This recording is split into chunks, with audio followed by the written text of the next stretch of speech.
오늘은 우리가 이제 2년 넘게 쭉 해왔던 성경의 인물의 마지막 인물로 오네시모라는 인물을 선택했습니다. 여러분, 성경책 보면 빌레몬서 있는데 빌립보서도 아니고 빌레몬서입니다. 그래서 몬이라고 쓰여 있을 텐데 빌레몬서는 한 장밖에 안 되니까 빌레몬서를 한번 펴주시기 바랍니다.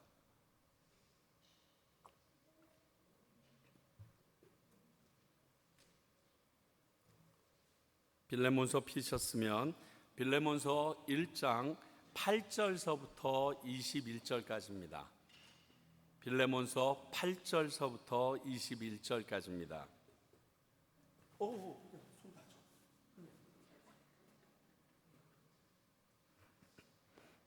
미안하다. 내가 더워가지고 난 선풍기를 켜야 돼. 저랑 여러분이 한 절씩 교독하십니다. 제가 먼저 8절 읽겠습니다. 이러므로 내가 그리스도 안에서 아주 담대하게 내게 마땅한 일로 명할 수도 있으나 도리어 사랑으로서 간구하노라. 나이가 많은 나 바울은 지금 또 예수 그리스도를 위하여 갇힌 자 되어 갇힌 중에 낳은 아들 오네시모를 위하여 내게 간구하노라. 그가 전에는 내게 무익하였으나 이제는 나와 내게 유익함으로 내게 그를 돌려보내니 그는 내 신복이라.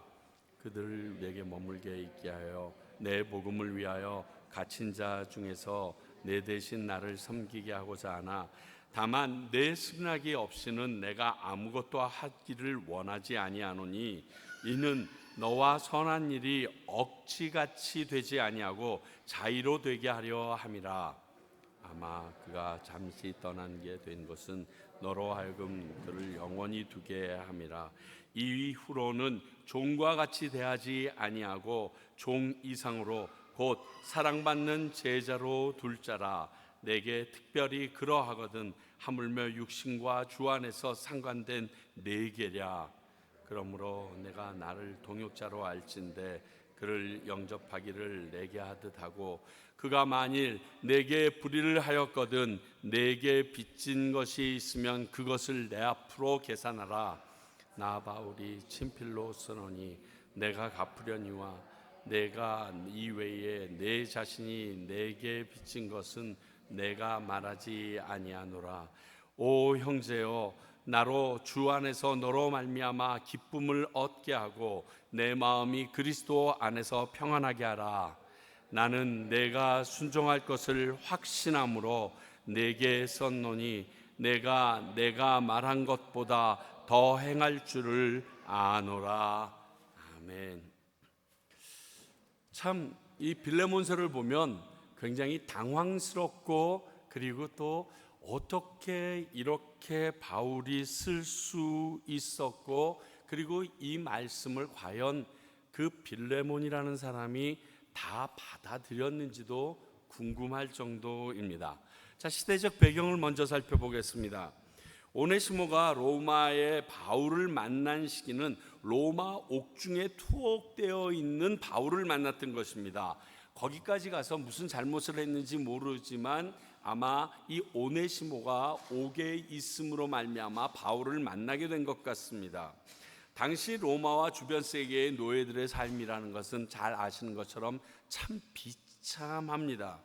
그들은 살아있는 도구, 즉 두 발을 가진 짐승에 불과했습니다. 소유권이기 때문에 그래서 주인이 자신들의 노예를 마음대로 처형할 수 있었고 이것이 당시 사법권이나 행정권 어디에도 저촉되지 않는 일이었습니다. 오네시모와 같이 이 도망친 노예는 그때의 관습으로는 당연히 사형입니다. 혹시 여러분 한국의 드라마 중에 추노꾼이라는 그러한 드라마를 보셨는지 모르겠어요. 이것은 노예를 그러니까 종들을 추격하는 사람들입니다. 종들이 도망치게 되면 그 종들을 잡으러 가서 다시 잡아다 주는 사람이고 그렇게 잡혀온 노예들은 대부분 병신이 되어서 내어 쫓기거나 죽임을 당하는 것이 당시의 관례였습니다. 그런데 오늘 이 오네시모의 시대도 동일했다는 것입니다. 그러니까 심한 고문을 당하거나 사지가 절단되는 형을 받았고, 그리고 잘 돼봤자 도망자라는 이름의 그 알파벳의 첫 자인 F자를 이마에다가 불로 지져서 모든 사람들이 알아보게 하는 게, 이게 이제 목숨도 모든 것을 유지하고 괜찮은 축에 속하는 형벌입니다. 그러나 어디를 나가든지 노예이라는 것도 드러날 뿐 아니라 충실하지 못한 놈이라는 것도 드러날 정도로 굉장히 안 좋은 상황이 됩니다. 이게 당시 노예에 대한 시대적 배경이었는데 오네시모가 이러한 노예였다는 것입니다. 자, 그러면 오늘 이 빌레몬서를 통해서 우리가 배울 수 있는 것들에 대하여 생각해 보겠습니다. 오네시모를 통해서 배울 수 있는 교훈, 첫 번째, 이런 사람도 하나님의 선택을 받을 수 있다는 것입니다. 은혜를 받을 수 있다는 것입니다. 이것은 명백히 하나님의 선택이며 은혜라고 얘기할 수밖에 없습니다. 아마 여러분들이 저에게 이렇게 얘기할 수 있습니다. 아니 목사님도 종들을 이렇게 좀 천시합니까? 수준 낮은 사람들과 높은 사람을 가릅니까? 그게 아니에요. 자, 보세요. 오늘 내용을 보면 주인의 돈을 훔쳤는지 어떻게 했는지 모르지만 주인에게 피해를 입힌 사람이라고 했어요. 손해를 입힌 사람이라고 그랬어요. 그러니까 종이 아니어도 이 사람은 죄인입니다. 노예가 아니어도 죄인이에요. 노예가 자신의 삶을 비관하여 도망칠 수는 있습니다. 그러나 그것도 당시의 법으로 죄입니다. 그런데 오네시모는 주인의 것을 훔쳤는지 모르지만 하여간 분명히 주인에게 손해를 입히고 두려워서 도망쳤다라고 11절에도 그렇게 얘기했고 18절과 19절에도 그렇게 이야기하고 있습니다. 야, 걔가 무슨 큰 죄를 졌는지 모르겠지만 그거 내가 갚아줄게. 내 앞으로 다 나눠. 내가 친필로 쓴다. 내가 다 책임져 줄게. 갚아줄게. 그렇게 해라 라고 얘기합니다. 그러니까요, 노예가 아니어도 오네시모는 죄인입니다. 그런데 그런 죄인을 선택하여서 하나님의 자녀가 되게 하신 사건이 오늘 이 빌레몬서에 나오는 오네시모라는 사람의 모습입니다. 그러니까 은혜죠. 자, 어떠한 죄인도 구원받을 수 있다는 것을 기억하셔야 됩니다. 야, 나 같은 놈은 안 돼. 여기에서는 빨리 벗어나야 되고요. 저놈은 완전히 제껴야겠다. 이것도 없어야 된다는 거예요. 그 누구도, 그 어떠한 존재도 구원받지 못할 존재는 없다라는 사실입니다. 자, 우리 에스겔서를 통해서 제가 여러분들에게 굉장히 자주 말씀드리는 것입니다. 하나님이 원하시는 것은 뭐라고요? 죄인들이 죄값을 받아 멸망하는 것이 아니라 그 죄에서 돌이켜 그 영혼이 구원 얻는 것이 하나님이 원하시는 거래요. 죄인이 잘못되고 형벌받는 게 그게 하나님의 기쁨이 아니고 회복되어져서 하나님께 되돌아오는 게 하나님이 원하시는 바라고 에스겔서를 통해서 우리에게 얘기했고, 또 뒤에 신약에도 이것을 그대로 인용해서 이야기하고 계십니다. 여러분, 이것을 기억하셔야 됩니다. 하나님의 뜻은 저놈은 이번에 양당 간에 결정을 내서 끝내자가 아니에요. 야, 저놈 다리 뭉덩이가 부러지더라도 하나님 앞에 돌아오는 게 낫겠다. 이게 이거예요. 이게 또 그의 선택을 가지고 그는 가만히 살펴보니까 구원의 기회를 한 차례 거부했다라는 느낌이 있습니다. 왜냐하면 오늘 말씀을 보니까 골로새에 살고 있던 빌레몬이 바울이랑 친분이 굉장히 깊은 것 같습니다. 그리고 빌레몬 집에서 그곳에서 빌레몬은요, 그곳에서 굉장히 유력한 집안이었고, 그리고 성경을 찾아보니까 그곳에서 가정교회가 시작됐습니다.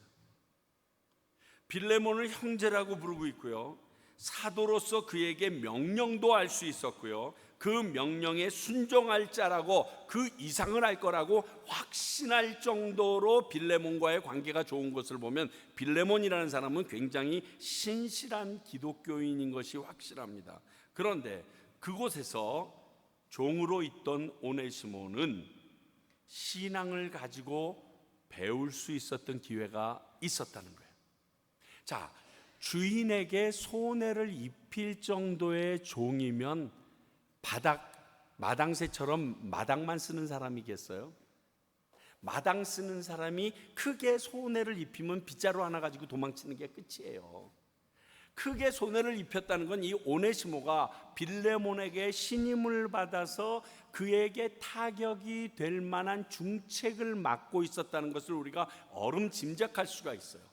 그러면 그런 오네시모가 이렇게 자주 드나들던 바울과 그 안에서 들려주었던 말씀을 들을 수 있는 기회가 참으로 많았다는 거예요. 또 그렇게 하나님의 말씀을 듣고 세례를 받고자 했을 때 주인인 빌레몬은 절대로 막지 않을 신실한 크리스찬이었다는 것을 우리는 충분히 예상할 수 있습니다.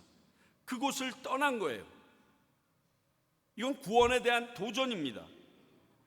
그러니 하나님의 부르심을 거부한 적이 있는 모습이라고 우리가 얘기할 수 있죠.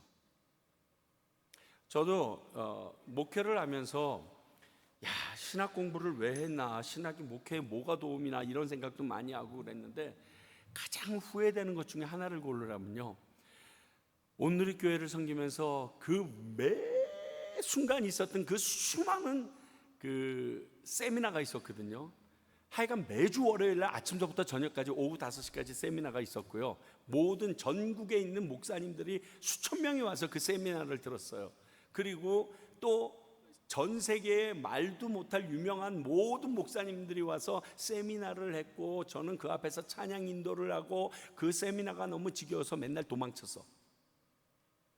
그리고 끝나면 그냥 끝나는 게 아니라요, 그 두란노에서 나온 모든 책과 그 세미나를 했었던 테이프를 만들어서 모든 목회자의 책상 위에 올려놔 줍니다. 매주일 이만큼씩 쌓이는 거예요, 책이랑 테이프이. 진짜 징하다 그러고 도망쳤는데, 지금 제일 큰 후회가, 이걸 내가 다 들었었으면, 이걸 내가 다 저장하고 어디에 노트라도 해놨었으면 지금 내가 섬기는 교회와 성도들에게 큰 이득이 될 텐데. 저는 버리라 했는데 저희 아내가 안 버리고 혼자서 맨날 듣는 것을 귀동냥으로 듣다가 제가 뺏어서 들은 테이프가 한두 개가 아니에요. 그렇게 해서 읽은 책이요, 그런 세미나 교재가 한두 개가 아니에요. 나에게 기회가 주어졌는데 한번 이렇게 튕기는 경우가 있더라고요. 근데 오늘 오네시모는 제 경우보다 더 심각한 게 구원을 튕겼어. 영원한 생명을 얻을 수 있는 기회를 튕겼어. 그런 경험이 오네시모에게 있었다는 것입니다. 우리도 혹시 한국에서 내지는 다른 곳에서 복음을 거부해가지고 이 과테말라까지 와서 하나님 앞에 꼭 붙잡힌 사람이 있을 수도 있습니다. 미국에 보면 그런 사람들이 꽤 많아요. 한국에서 교회 다니신 분 그러면 각 교회마다 한 10%, 15%밖에 안 돼요. 나머지 분들은 그저 한국에서 미국에 돈 벌겠다고 왔고, 공부하겠다고 왔고, 좀 잘 살아보겠다고 왔다가 이곳 저곳에서 도망쳐서 결국 그 교회에 와서 예수님을 만난 분들이요, 한 80%는 되는 것 같더라고요.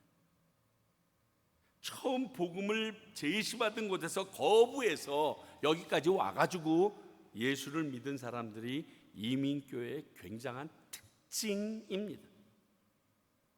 우리 같다라면 그런 인생을 보면서 화내고 토라질 일이지만, 그런 사람에게도 하나님은 다시 찾아와 주신 거예요.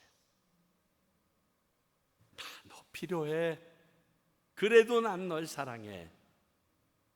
나는 널 포기하지 않아. 그래서 하나님은 그를 위해서, 오네시모를 위해서 로마에 바울을 준비시켜 놓으셨다라고 볼 수 있습니다. 하나님의 구원 계획입니다. 지금부터 제가 하는 말을 여러분들께서 곡해해서 듣지 말고 여러분 중심으로 한번 쭉 흘러가 보십시오. 좀 더 정확히 표현하면 오네시모 때문에 하나님이 그 시각 그곳에 로마에 사도 바울을 보내주셨다라고 여길 수 있습니다. 이러면 말이 되게 심각해집니다. 에이 설마 아니죠. 아니에요. 사실입니다. 사실입니다.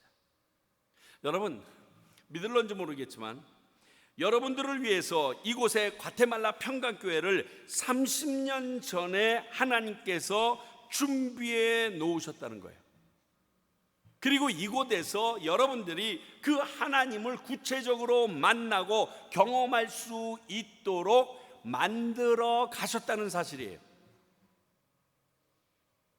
그렇지 않으면 여러분들이 우리가 하나님을 만날 수 없기에 혹시 요즘 제 설교가 은혜가 되시는 분들이 계시다면 그 여러분들을 위하여 저를 60년 전에 태어나게 하시고 그분들이 듣기 좋은 모든 경험을 세상에서 하게 하시사 신학 공부를 시키시고 훈련을 시켜서 오늘 이 자리에서 여러분들에게 말씀을 대언하도록 준비시켜 놓으셨다는 거예요. 여러분 이거는 거짓말 아니에요. 목사님 너무 세상이 나를 중심으로 돌아가는 것 같은데요. 여러분 하나님께서는 내가 창조한 그 한 영혼을 위하여 그렇게 충분히 하실 분입니다. 여러분 놀라운 건요 하나님의 숫자 계산은 우리랑 틀려요. 사도행전을 보면요 베드로가 옥에 갇힙니다. 야고보 죽이고 나서 베드로까지 죽이려고 아주 그냥 기세등등했던 헤롯이 이번에 확 죽여버리려고 그러는데 그곳에 들어갔을 때 4명씩 4조가 되는 군인들이 베드로를 지키고 있습니다. 그런데 그곳에 천사를 보내서 베드로를 빼내오십니다. 빼내오고 나서 그곳 4명씩 4조로 되어 있던 사람이 어떻게 됐다라고 성경에 쓰여 있는 줄 아세요? 헤롯이 그들을 다 죽여버립니다. 16명을 죽여버립니다. 베드로 제대로 못 지켰다고. 여러분 이해가 되세요? 16명의 사람을 죽여서 베드로를 끄집어내는 하나님의 계산이 여러분들의 계산에 그게 합리적이라고 생각하세요? 차라리 베드로 하나가 죽는 게 낫지 16명을 살려? 그분의 뜻은요 그분의 계획은요 우리가 아무리 머리를 굴려도 알 수가 없어요. 어저께 화요 집회, 위드유 집회 마지막 저희 교회에서 하는 마지막 시간이 있었는데 하영조 목사님이 이제 말씀 전하셨던 것을 3분 메시지로 짤로 전해드리더라고요. 근데 그 내용 중에 뭐가 있냐면 하나님의 뜻을 알아야 된다는 거죠. 하나님의 뜻을 바르게 알아야 우리의 행동이 어긋나지 않는다는 거예요. 근데 여러분 하나님의 뜻을 우리가 제대로 알기 쉬울까요? No. 이사야서 말씀에 의하면요 모르는 게 정상이에요. 어떻게 그분의 뜻에 맞았으면 하나님의 은혜예요. 그래서 제가 여러분들에게 항상 하나님의 뜻 얘기할 때 하는 예화가 다윗 얘기예요. 자, 다윗이 맨날 자기는 멋있는 궁전에 있으면서 하나님의 그 법궤가 저 천막 안에 있다는 게 가슴 아파했습니다. 그래서 성전을 짓고 싶다고 했어요. 그랬더니 나단이 너무 좋은 생각, 하나님의 뜻입니다. 그것은 좋은 왕이 좋을 대로 하시옵소서. 하나님이 기뻐하실 것입니다. 집에 갔더니 그 저녁에 나단에게 하나님이 임하셔서 안 돼, 하지 마. 그 다음날 아침에 허겁지겁 다윗한테 가서 안 된답니다. 봐요, 누가 봐도 이거는 하나님이 원하시는 일 같아. 근데 하나님이 못하게 하셔. 하나님의 뜻은 우리가 알 수 없어요. 헤아릴 수 없어요. 착각하지 마세요. 우리 하나님의 일을 몰라요. 그냥 하나님의 말에 순종하다 보면 그분의 뜻이 우리를 통하여 이루어질 때가 있기는 하지만 우리가 뜻을 알아서 그 일을 하는 게 아니에요. 말씀에 순종하다 보니까 그 뜻 가운데 있는 거예요. 착각하지 마세요. 똑같아요. 우리가 은혜 어떻게 우리가 은혜를 입어요? 뭐 여러분들이 은혜 입을 줄 알아요? 몰라요.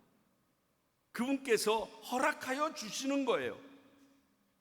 무리한 해석이나 방법이 아닙니다. 하나님의 입장에서 우리를 볼 때는 이렇게 해석하는 게 제일 정확한 뜻이에요. 하나님의 방법이에요. 이게 하나님이 나를 위하여 저 사람을 준비해 주셨고, 이 교회를 준비해 주셨고, 이런 환경을 준비해 주셨고, 나로 하여금 그 말씀이 어느 날 갑자기 귀에 들리기 시작하게 해주셨고, 나를 감동하게 시작하셨고, 그리고 그 말씀과 주님을 위하여 내 생명을 버리게 해주시는구나. 이렇게 이게 맞는 해석이에요. 이는 누가복음 15장에 나오는 탕자의 비유 중 둘째 아들의 경우랑 굉장히 비슷하다고 할 수 있습니다. 그의 구원을 위해서 기다리시며 준비하신 아버지 하나님의 마음이 오늘 오네시모를 기다리고 준비시킨 바울과 기타 등등의 상황과 동일하다고 볼 수 있어요. 하나 더, 그렇기 때문에 방탕한 자녀나 지금은 하나님 없이 탕자같이 지내는 우리 가족들이나 그리고 내 사랑하는 사람들이 있다면 그들이 그곳에서 사도 바울 같은 사람 만나게 해달라고 기도하셔야 돼요. 그렇잖아요. 그 자녀가, 그 사람이 그렇게 도망했더라도 하나님은 포기하지 않으시니까요. 주님, 그분의 방법, 당신의 방법으로 어떻게든 그놈 딱 걸리게 해주세요. 그 자식 딱 잡히게 해주세요. 거기에 그냥 사도 바울 같은 놈 딱 걸리게 해주셔서 하나님을 빠짝하고 만나게 좀 해주세요. 이렇게 기도하는 게 맞아요. 그러면 하나님께서 우리의 모든 생각을 뛰어넘어 그리 일하시는 주님이세요. 복음을 먼저 듣게 했으나 지금 도망치듯이 떠난 그 사람들에게 사도 바울이 만나 주기만 한다면 오늘 오네시모와 같이 놀라운 변화의 사람으로 바뀔 것이 확실하기 때문에 그렇습니다. 근데 그에게는 하나님을 만났다는 증거가 오늘 있는데요. 뭐냐면 온전한 회개가 보입니다. 행동이 따른 회개가 있습니다. 지금 오네시모가 바울의 말에 따라서 하려는 행동은 당시 상황으로 볼 때 죽음을 각오한 행동이었습니다.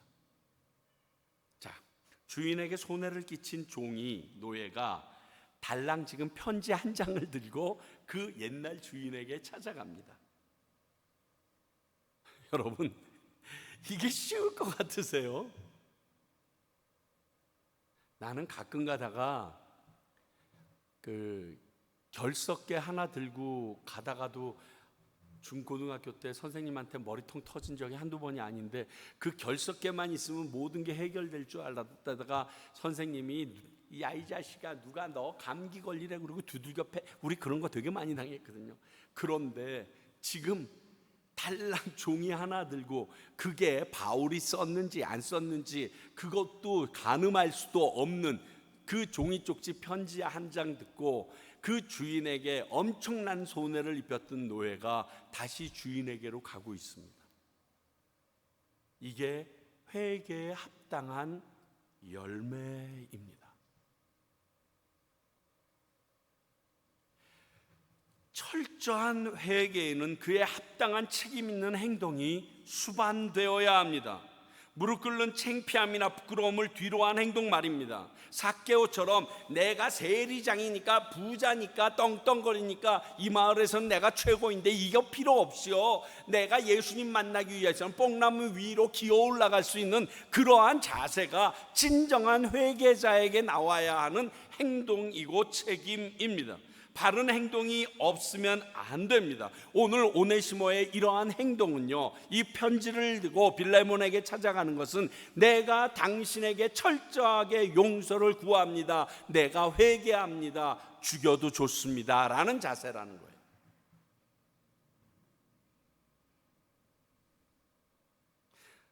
뿐만이 아니라 이 사건을 통해서 빌레몬에게도 하나님께서 크게 가르쳐 주시는 게 있네요.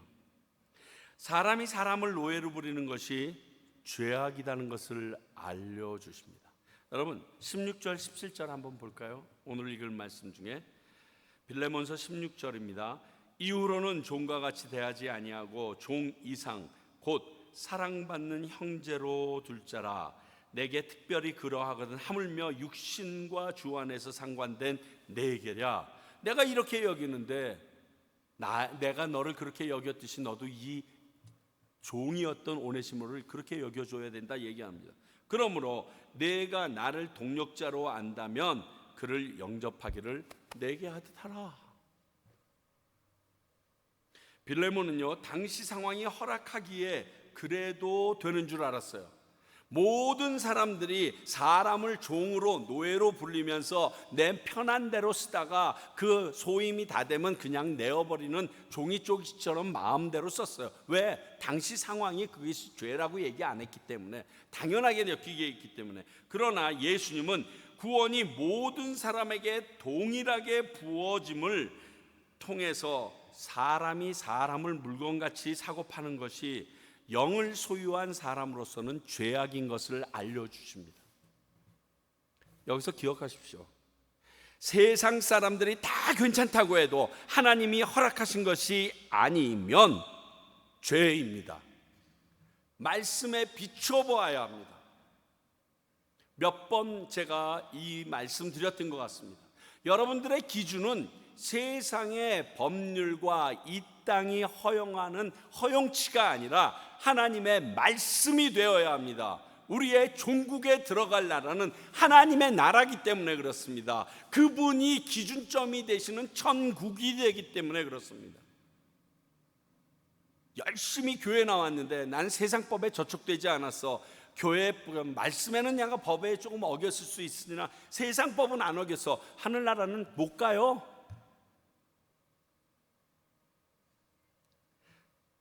지난 11월 29일 미국에서 엄청난 일이 통과되었습니다. 미국 전역에 동성애자들에게 일반 모든 사람들에게 결혼자들에게 주어졌던 혜택과 모든 것들을 그대로 주어지기로 결정합니다. 그러니까요, 쉽게 얘기하면 이런 겁니다. 이제 동성애자들이 목사인 저를 찾아와서 목사님 우리 결혼시켜 주세요. 아, 당신네들 동성애군요. 제가 결혼할 수 없습니다. 그러면 제가 감옥 간다는 뜻입니다.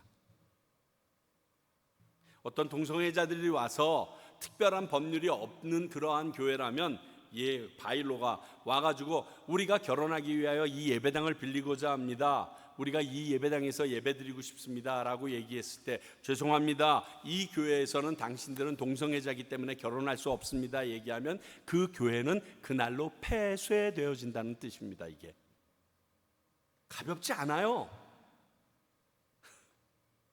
그게 허락이 됐어요. 이미 1950년도에 동성애에 대해서는 허락을 했지만 간헐적으로 각 주에서 그리고 먼저 교회 내에서 세워된 내규에 의하여 거부할 수 있도록 했었는데 이제는 그것도 다 취하돼 버린 것이에요. 간신히 하나 간당간당 남은 것이 우리 교회 교인으로 몇 년 정도 등록한 사람이 아니면 못 빌려드립니다. 이거 하나만 먹고 살 수 있게 된 거예요. 그게 남의 교회 교인들을 거부하기 위해서가 아니라 이런 말도 안 되는 상태를 보호하기 위해서 이제 써야 되는 거예요.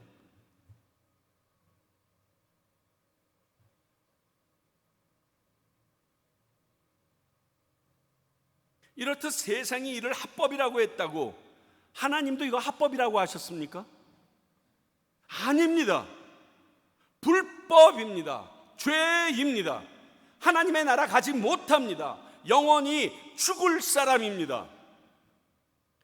그 안에서 그게 죄인 줄 알고 회개하고 되돌아온다면 모를까. 그렇기 위하여 저희 교회를 찾아오는 동성애자들이라면 100명, 200명, 1000명이라도 저는 환영합니다. 그러나 이 세상이 법으로 정한 건데 네가 뭔데 라고 오면 그냥 교회 폐쇄되는 게 낫지 않겠어요? 저 하나 죽고? 왜? 하늘나라에 평강교회 이름은 남아있어야 될 거 아닙니까?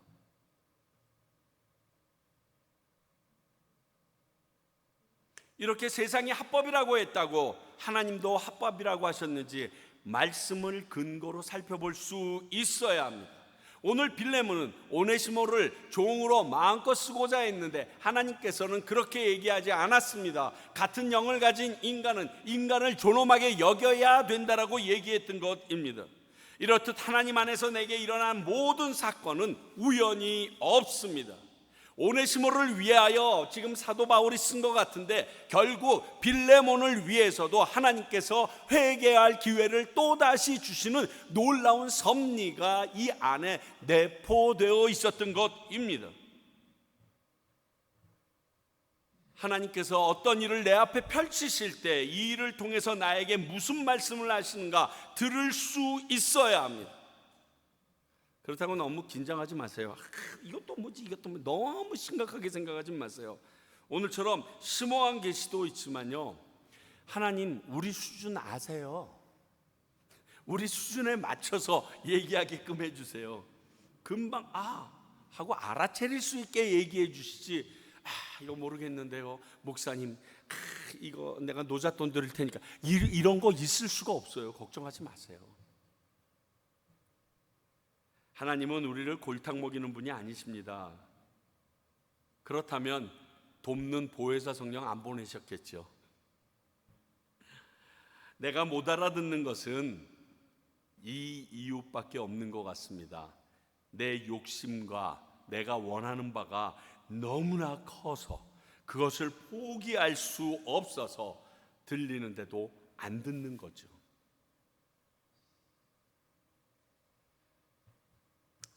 우리 한 가지 마지막으로 더 생각해 보고 싶은 게, 과연 바울의 이 같은 권고를 빌레몬이 과연 받아들였을까요?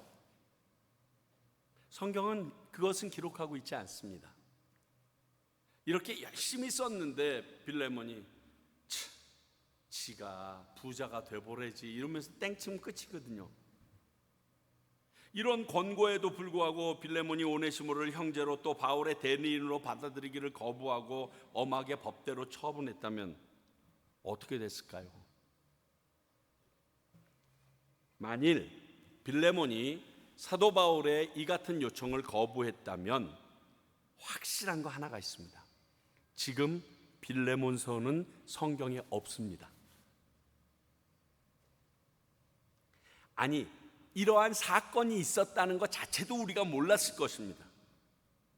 그런데 우리가 지금 이 시간 빌레몬서를 읽고 하나님의 음성을 듣는다는 것 자체가 이 문제를 빌레몬이 받아들였다는 증거입니다.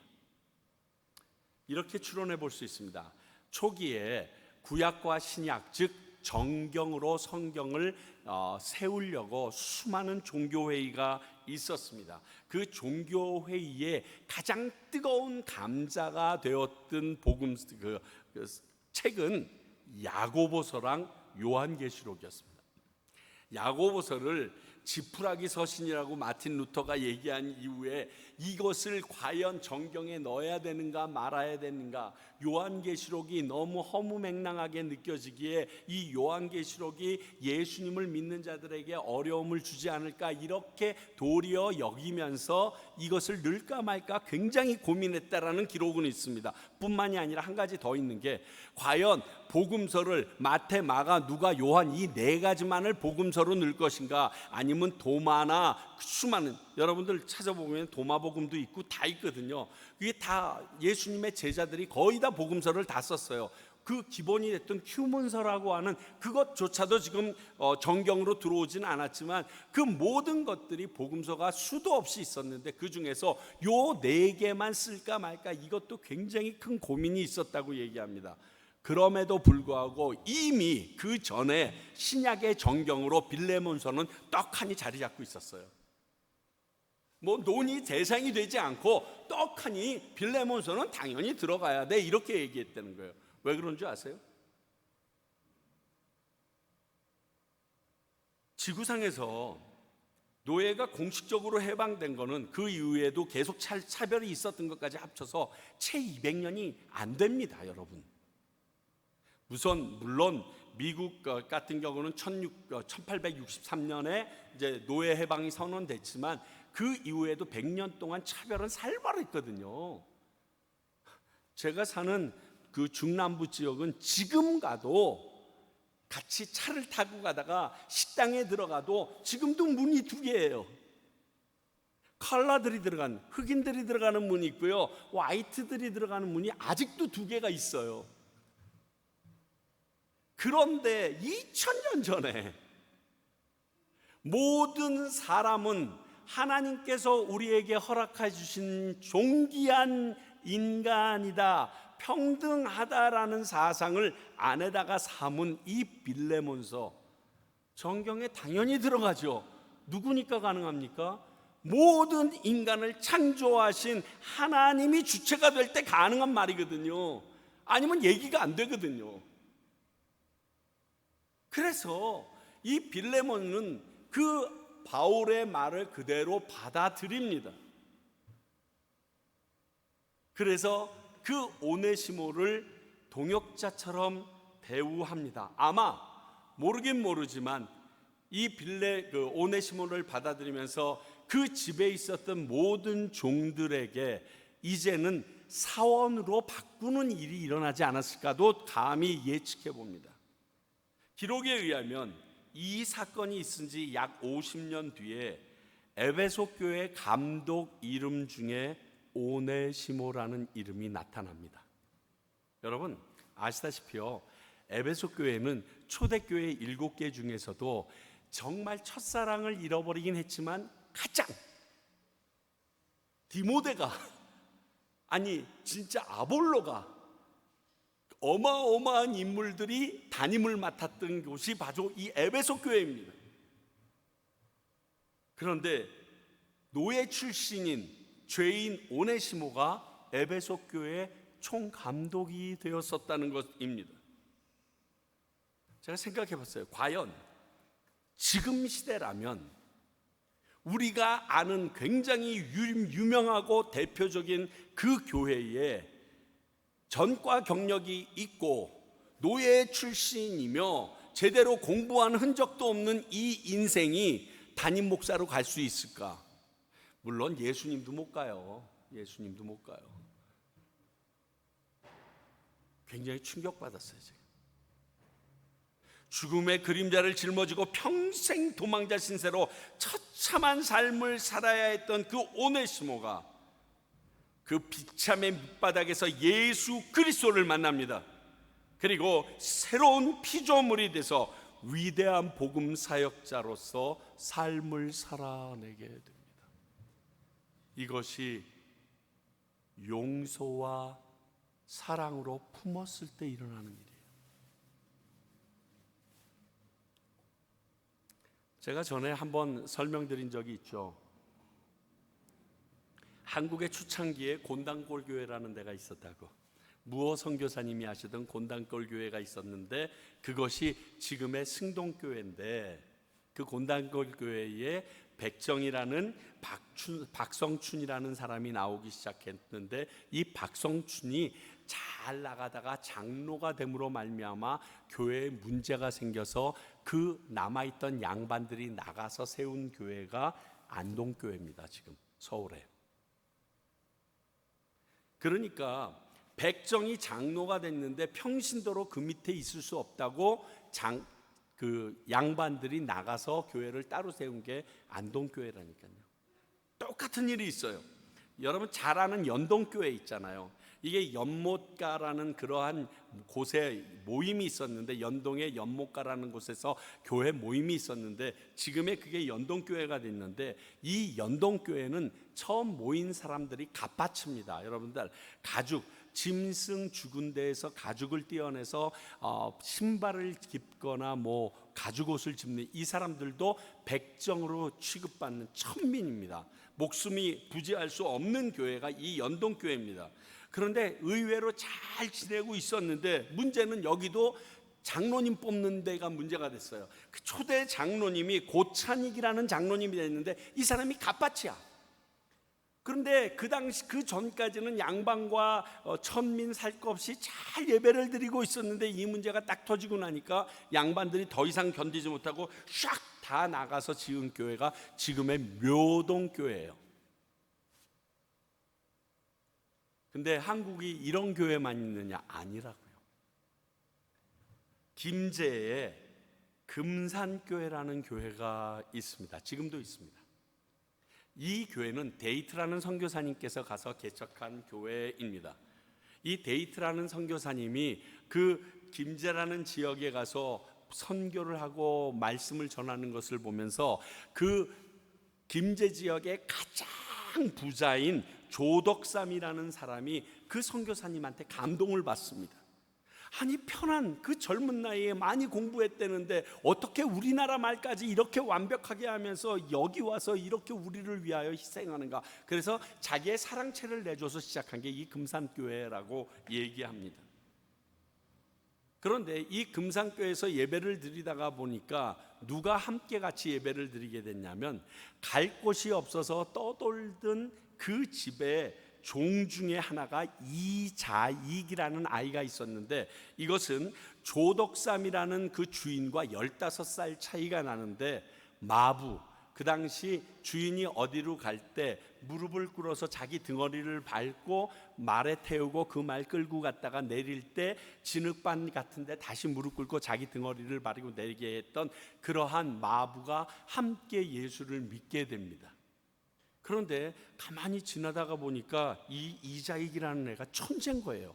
그저 자기 도련님 데리고서 서당에 왔다 갔다만 했는데 천자문을 줄줄줄줄줄 다 외우는 거예요. 그래서 이놈의 자식 공부시켜야겠다고 조덕삼이라는 그 부자가 공부를 시켜놨습니다. 그러다 보니까 교회에 와서 임명을 받는데 세례를 조덕삼과 이자익이 같이 받습니다. 그리고 몇 년 뒤에 안수집사를 세우는데 두 사람이 동시에 안수집사가 됩니다. 15살 차이로. 이쪽은 여전히 마부인데. 그리고 조금 시간이 지나서 첫 번째 장로를 뽑게 됩니다. 정말 드라마처럼 그 첫 번째 장로로 한 명을 뽑게 되어 있는데 조덕삼이 아닌 이자익이 장로가 되어버립니다. 그러니까 난리가 났겠죠. 숫자가 엄청나게 많아져서 세웠는데 그 당시 장로는 지금 성경이 말하는 장로의 직분을 그대로 했습니다. 설교를 해야 했었고요, 교회 행정을 담당해야 됐어요. 그러니까 난리가 난 거예요. 근데 조덕삼이라는 이 부자가 일어나서 얘기합니다. 너무나 귀한 분을 우리는 뽑았습니다. 저는 이자익 장로님께서 섬기는 교회에서 최선을 다하면서 살겠습니다 라고 고백하면서 깨끗해집니다.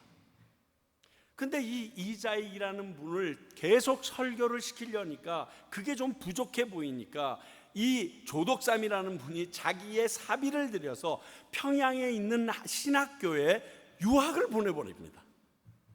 그래서 유학을 가서 그곳에서 공부를 하고 공부를 마쳤다는 소리를 듣고 이미 그때는 조덕삼이라는 이분이 장로님이 됐는데 청빙위원회를 꾸려서 이 이자익이라는 자기의 마부였던 사람을 이 금산교회 담임 목사로 초빙을 해버립니다.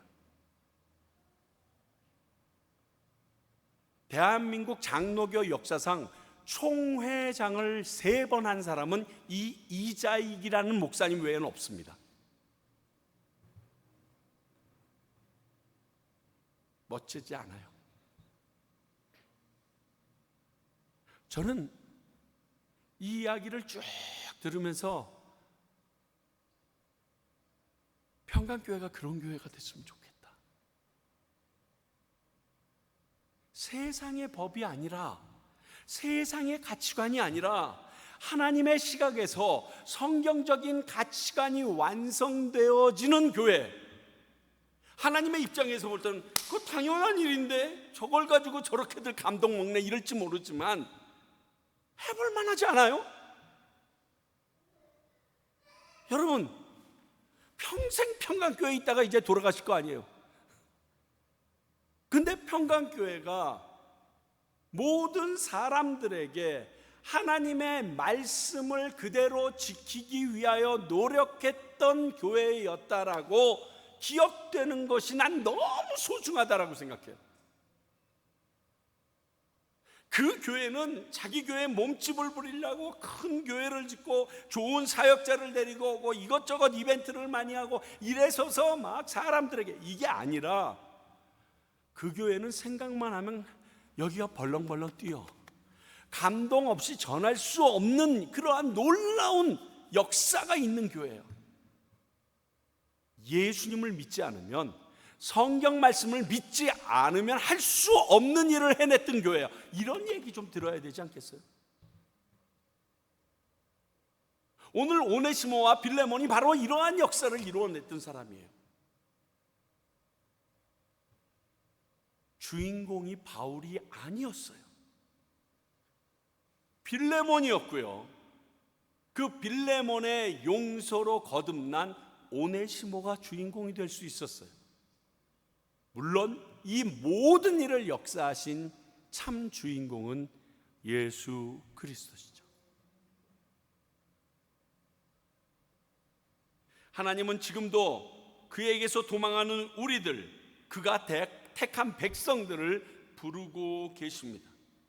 하나님과 사람들에게까지 큰 죄를 지고 도망치더라도 하나님은 우리들을 위하여, 그 사람들을 위하여 구원할 놀라운 계획을 가지고 계시고 지금도 기다리고 그들을 찾아가시며 그들이 갈 곳을 미리 아셔서 사도 바울을 박아놓고 평강교회를 만들어 놓고 하나님의 거룩한 백성들을 심어 놓으십니다.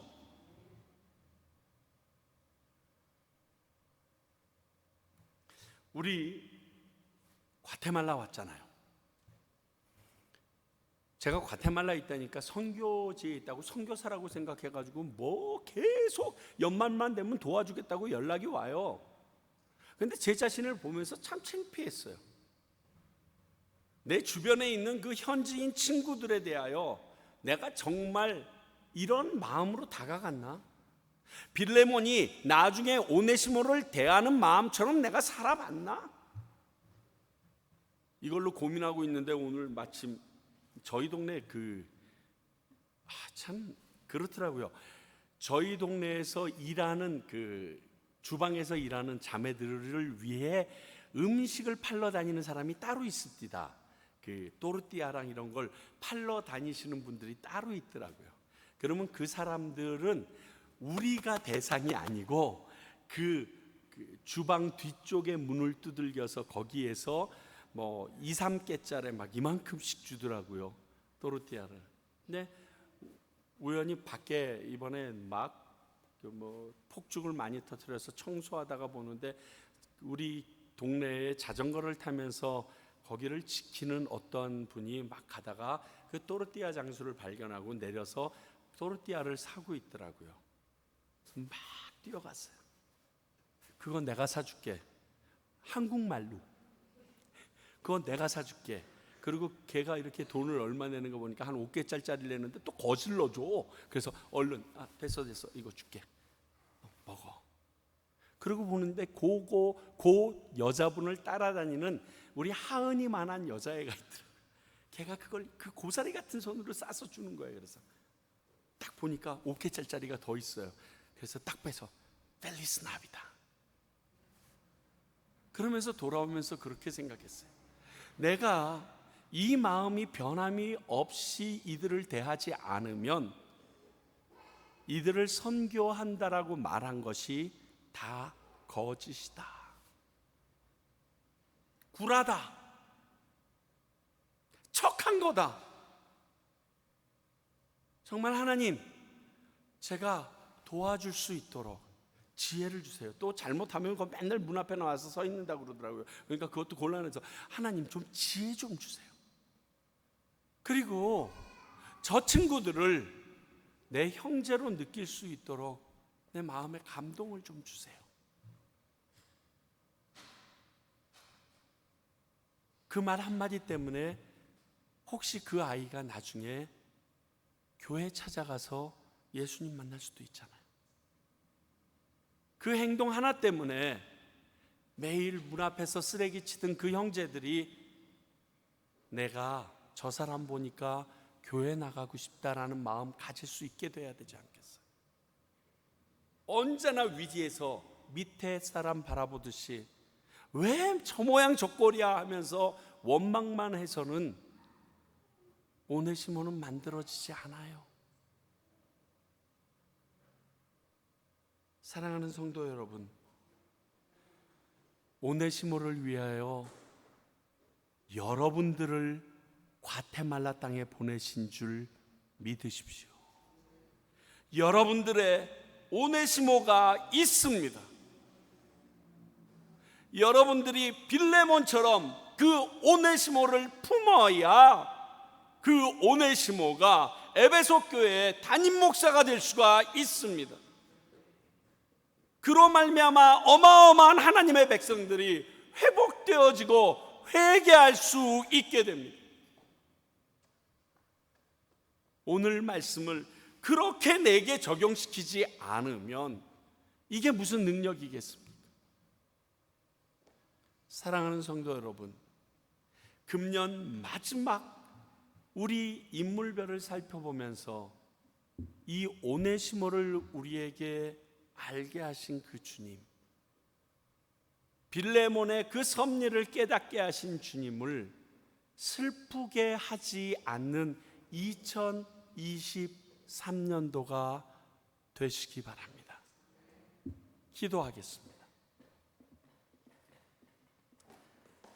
하나님 아버지, 오늘 오네시모와 빌레몬을 통하여 하나님께서 우리에게 주시는 음성을 듣고자 합니다. 아니, 나의 삶을 돌아보게 하시고 내 자신이 어떠인가 면면히 살펴볼 수 있도록 도와주시옵소서. 너무 많이 부족했습니다. 아니라고 얘기하면서도 여전히 선을 긋고 살았고 그리고 우월을 감에 취해 있었음을 고백합니다. 아버지여, 우리에게 지혜를 주셔서 이 과테말라 땅을 살아가면서 하나님의 거룩한 백성으로서 빌레몬처럼 오네시모를 끌어안듯이 끌어안고 살아갈 수 있는 주의 백성들 되게 하시고, 혹시 지금 내가 누구에겐가 오네시모로 사역되어지고 있다라면 그 부분도 깨달아 주님 앞에 온전함으로 나가는 주의 백성들 되게 하여 주시옵소서. 지금은 우리 주 예수 그리스도의 은혜와 하나님의 사랑과 성령님의 말씀하심이 오늘 말씀을 듣고 정말 하나님이 원하시는 길가에 서 있기를 원하는 주님의 백성들과 그 하나님을 기쁘시게 하는 교회가 되길 원하는 평강교회와 그 오네시모와 같은 지체들을 위하여 지금도 땀방울 흘리고 계시는 수많은 선교사님들을 위해 이제로부터 영원히 함께 하시길 간절히 축원하옵나이다. 아멘.